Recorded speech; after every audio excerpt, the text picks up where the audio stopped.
सुंदर विचार अभी हम हमारे साथी साधना साहब का श्रवण कर रहे थे।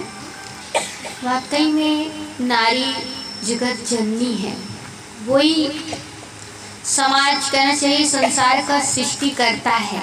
नारी की गोद में ही हर बच्चा पलता है। लेकिन अगर नारी ही सभ्य ना हुई, नारी ही समझदार ना हुई, नारी ही फैशन में और अपने लत में डूबी रही, तो बच्चों को कहाँ से सीख मिलेगी। पुरुष के लिए हमने सुना वो तो बाहर कमाने जाता है, वो अपना दायित्व तो पूरा करता है, घर का भरण पोषण करना, पैसे कमा कर लाना, जरूरी चीज़ों को लाना, जरूरी जो घर की आवश्यकताएं उनको पूरी करना। लेकिन बच्चा आपके गोद में पलता है, उसके पहले 9 महीने आपके कोख में रहता है, तो उसको शिक्षा संस्कार देने का पूरा दायित्व माँ का होता है।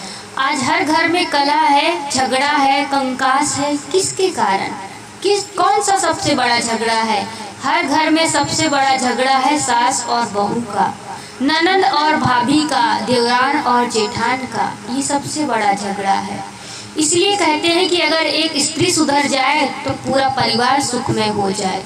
आज हर किसी की शिकायत है कि बहू खराब है, बेटी अच्छी है। हर कोई किसी से भी पूछो तो कहेंगे बेटी बहुत अच्छी है, बहू खराब है। लेकिन ये गलत है। अगर आपकी बेटी अच्छी है तो बहू कभी खराब नहीं हो सकती। क्यों? क्योंकि आपकी बेटी किसी की बहू है और किसी की बेटी आपकी बहू है। इसलिए पहले सुधार कहाँ करना है? जड़ को सुधारना है। जड़ में क्या है? पहले एक स्त्री बेटी के रूप में जन्म लेती है, ना कि बहू के रूप में, माँ के रूप में जन्म लेती है। तो इसकी शिक्षा, इसका संस्कार कौन देगा? एक माँ दे सकती है। इसीलिए कहते हैं कि माँ बनने की ट्रेनिंग लो। आज लोग शादी कर लिए, बच्चे पैदा कर लिए, लगता है बहुत बड़ा पहाड़ तोड़ लिए। ऐसा कोई बहुत बड़ा काम नहीं है। हाँ, बड़ा काम वो है जो अपनी बेटी को देश के लायक बना दे, समाज में उठने बैठने के लायक बना दे, आपका घर का, आपका सिर ऊंचा कर दे, आपके खानदान का नाम रोशन कर दे। तब कहना कि हमने एक अच्छी पुत्री को जन्म दिया, और तब कहो कि आपका कोख धारण करना, आपका बच्चे को जन्म देना सार्थक कहलाएगा। वरना जन्म तो भेड़ी बकरियां कुत्ते सब दे रहे हैं बच्चों को। जन्म देना कोई बहुत बड़ी बहादुरी का काम नहीं है। तो नारी जगत को आज जागरूकता जागने की ज़रूरत है। बस चूल्हा चौका बर्तन कर लिया, उसके बाद मोबाइल टीवी खोल के बैठ गए, इधर उधर गप्पे लड़ाने लग गए, इसकी उसकी बुराई निंदा में लग गए। इससे कर का कला कंकास कभी दूर नहीं होगा। चाहे जितने भूत बाधा लाओ, चाहे जितने झाड़ फूंक टोना टोटका दुआ तबीज करवा लो, चाहे जिस बाबा के पास चले जाओ, कोई बाबा तुम्हारे घर का समाधान करने वाला है नहीं। अगर समाधान चाहिए तो जड़ में बुराई क्या है, उसमें कहाँ पे कमी आ रही है, उसको समझो। और उसके लिए एक ही जगह है, वो है संतों का संग। वो है संतों का संग। उनके पास जाएंगे तो वो बताएंगे कि कैसे जीना चाहिए, कैसे विचारना चाहिए, कैसे बोलना चाहिए, कैसे उठना चाहिए, कैसे बोलना चाहिए। आज यही नहीं आ रहा है, और ये नहीं आ रहा है उसके लिए जा रहे देवी मनाने, देवता मनाने, भूत मनाने, भवानी मनाने। क्या होगा? उससे कुछ नहीं होगा। अगर उससे कुछ होता तो जिंदगी तो बीत रही है मनाते मनाते, कुछ तो हो गया होता ना। अगर उससे कुछ होता तो जिंदगी तो आधी बीत गई है, अब तक तो ठीक हो गया होता थोड़ा मोड़ा, लेकिन नहीं हुआ। इसका मतलब हम अभी तक गलत रास्ते पर थे।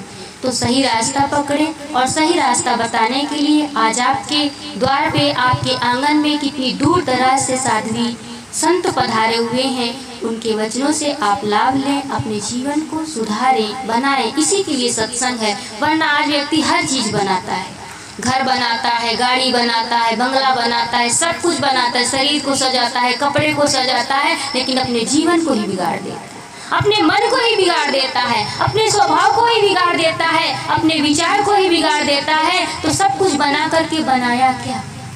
जो मेन है उसको तो बिगाड़ दिया, फिर सब कुछ को बनाकर बनाया क्या? संत कहते हैं तुम राम को छोड़ के माया में लगे, और राम को छोड़कर माया में लगना सबसे पहली मूर्खता। क्यों? क्योंकि राम को तुमने छोड़ा और माया तुम्हें छोड़ेगी। राम को तुमने छोड़ा और माया तुम्हें छोड़ेगी, क्योंकि माया कभी किसी की होती नहीं। संत कहते हैं, भजन में बहुत सुंदर है, माया ने बुलाया तुझे, माया ने बुलाया तुझे, माया ही चलेगी। माया ने बुलाया तुझे, माया ही चलेगी। माया के दीवाने